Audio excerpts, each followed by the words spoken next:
Welcome back to part 2 of how to write a college-level lab report. This video will focus on the introduction or background section of your lab report. Your professor will let you know to label this section the introduction or background. In any case, be sure to label this section heading in your report. This section should be about 5 to 8 sentences long and written in paragraph form. It's okay to be a little bit longer, but minimally you should be aiming for 5 to 8 sentences. This section should also be written before you go to lab to do the experiment or project. By preparing this portion of the lab report in advance, you will have a solid understanding of exactly what you hope to achieve during your lab time. Introduction background must-do number 1. In your lab, you need to explain the relevant concept in the lab or project.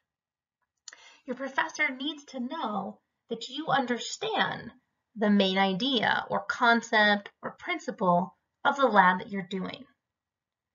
In writing, we can show that we understand a concept by providing a definition or an example. Also, if you've discussed or read a theory in class, this is where you will acknowledge that theory and relate it to your lab. On the right-hand side, I've provided an excellent example of a student who has explained the relevant concept in the lab. Notice in the beginning, she relates this concept to the real world. As she moves on, she transitions into a definition of fracture, which is the key concept for the lab. Introduction background must-do number 2. The second main element of your introduction is to use terminology correctly in your sentences. It's very important that your professor knows that you understand and can easily discuss the concept at hand. If you do not know the meaning of some of the words in your lab, look them up. Be sure to use your own words to describe them to the reader. This shows your professor that you truly do understand the meaning of a word. If you look at the example on the right-hand side, the words highlighted in green show this student's use of terminology. You may pause to read the sample. Notice how the writer showed their understanding by including the logic of fractures in their own words.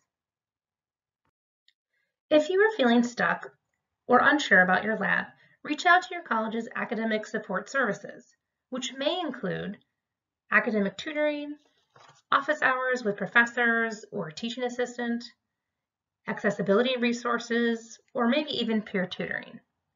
Take the time to familiarize yourself with the services offered at your college to get support when you need it. Introduction must-do number 3. The last main point to make in your introduction is to relate that concept to the project or your lab. You need to tell the reader how your lab incorporates or models this concept, principle, or theory that you've been discussing in class. On the right-hand side of the screen, I've included an example. You may pause your video now. Notice how the student identifies the concept being studied and moves directly into how this was tested in the lab. Please keep in mind that this part of the introduction will be anywhere from 3 to 6 sentences.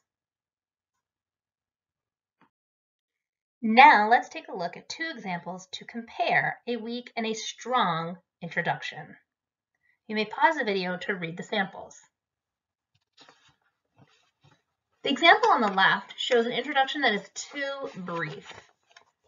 It does not sufficiently define the topic. It does not sufficiently relate the concept of the topic to the goals of the lab, and there's just not enough information about what will be done in the lab. If you look at the example on the right, you will see this is a strong introduction. It has all the important elements of a good introduction, and it provides enough context and depth to fully understand the lab ahead. So let's review. A solid introduction or background will Explain the relevant concept and principle of the lab. Use relevant terminology correctly. Relate the concept to the lab. And on a technical note, we'll use full sentences, paragraphs, and be about a half page in length.